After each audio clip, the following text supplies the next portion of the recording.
Assalamualaikum warahmatullahi wabarakatuh. Perkenalkan, nama saya Nafi Ramadhani dengan NIM 251020005.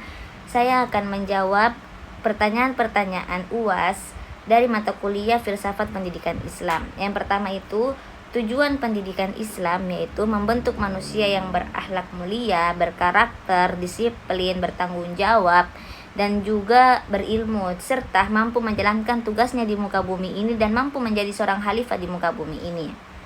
Oleh karena itu, kurikulum sekolah Islam harus dibentuk atau harus disusun sesuai dengan tujuan tersebut melalui keseimbangan antara ilmu pengetahuan Islam, ilmu pengetahuan keterampilan, dan juga pembentukan karakter.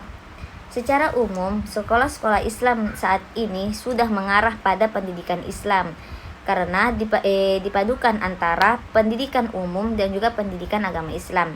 Akan tetapi dalam praktiknya itu masih kurang. Kenapa demikian seperti itu? Karena sekarang itu guru-guru ataupun siswa-siswa lebih mementingkan nilai akademiknya dibandingkan praktek kepribadiannya tersendiri. Banyak orang-orang sekarang, banyak anak-anak sekarang yang pintar tetapi kurang atau minim akhlak. Oleh karena itu, kita sebagai pendidik kita harus tahu bagaimana menyeimbangkan antara teori dan juga praktik untuk karakter seorang siswa. Adapun kelebihan dan kelemahan metode ceramah untuk pendidikan agama Islam, yaitu untuk kelebihannya cocok digunakan untuk menyampaikan materi pendidikan pembentukan karakter untuk peserta didik. Adapun kelemahannya yaitu kita tidak pernah tahu apakah yang kita sampaikan kepada mereka itu dapat mereka amalkan atau mereka benar-benar paham atau tidak. Jika dikaitkan, metode ceramah dan juga pendidikan Islam itu masih belum cukup, karena jika hanya materi yang kita sampaikan kepada siswa tanpa adanya praktik, itu tidak akan sesuai. Kenapa seperti itu? Karena banyak yang menerima masuk telinga kanan, keluar telinga kiri. Maka dari itu, setelah kita menyampaikan dengan metode ceramah, kita adakan praktikum untuk membentuk karakter mereka.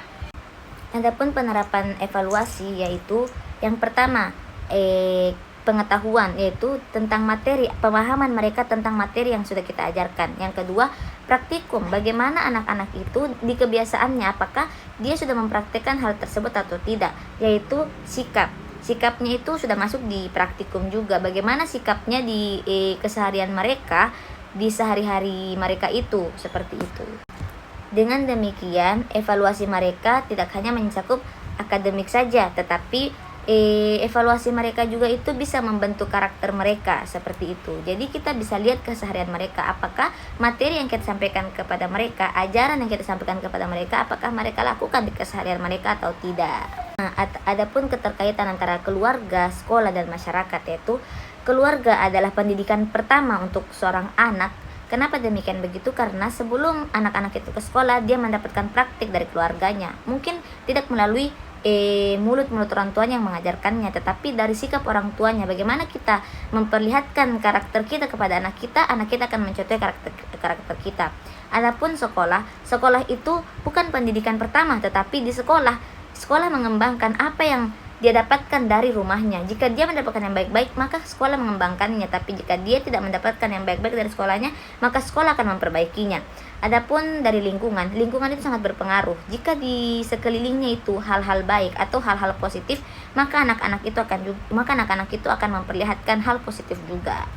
Adapun yang kelima, mengapa Imam Al-Ghazali menempatkan pembinaan karakter atau pembinaan akhlak menjadi tujuan utama pendidikan Islam?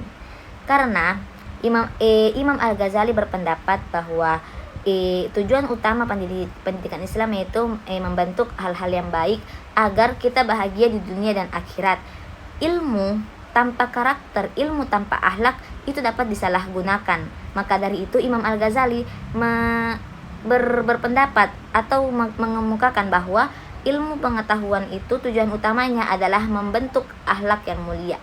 Yang keenam, mengapa Ibnu Khaldun menekankan bahwa ilmu itu harus dilakukan secara bertahap. Kenapa demikian? Karena kemampuan kita ini tidak langsung di atas, sama seperti kita menaiki anak tangga. Jika kita menaiki anak tangga, kita tidak langsung di tangga kelima, tetapi kita di tangga pertama, kedua, dan seterusnya. Di zaman sekarang ini pembelajaran kita seperti itu, bertahap. Karena kita dari TK, SD, SMA, SMP, SMA sampai di mahasiswa itu berbeda-beda pendidikannya.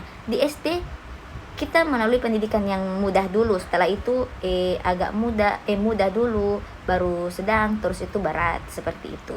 Menurut Ismail Raja Al-Faruqi, di sekolah Islam itu harus mengintegrasikan antara ilmu agama Islam dan juga ilmu umum.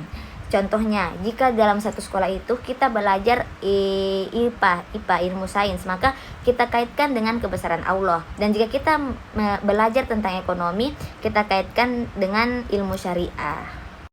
Sementara Syekh Muhammad Al-Naqib Al-Attas itu dia lebih mementingkan adab seperti perilaku, pertanggungjawaban, akhlak yang mulia, yang seperti itu. Hal itu bisa kita terapkan, kita sebagai guru itu bisa menerapkan hal itu di sekolah, yaitu karakter kita harus memberikan karakter yang baik kepada santri atau murid-murid kita. Jadi anak-anak itu dapat melihat hal-hal baik dari kita dan dia bisa mencontohi kita tentang hal-hal baik tersebut.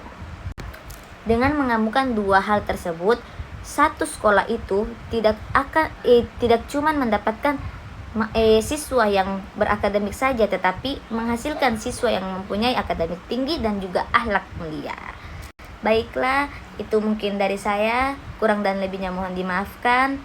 Jika ada kekurangan itu datangnya dari saya sendiri, dan jika ada kelebihan itu datangnya dari Allah Subhanahu wa taala. Billahi taufiq wad dawat wal irsyad. Assalamualaikum warahmatullahi wabarakatuh.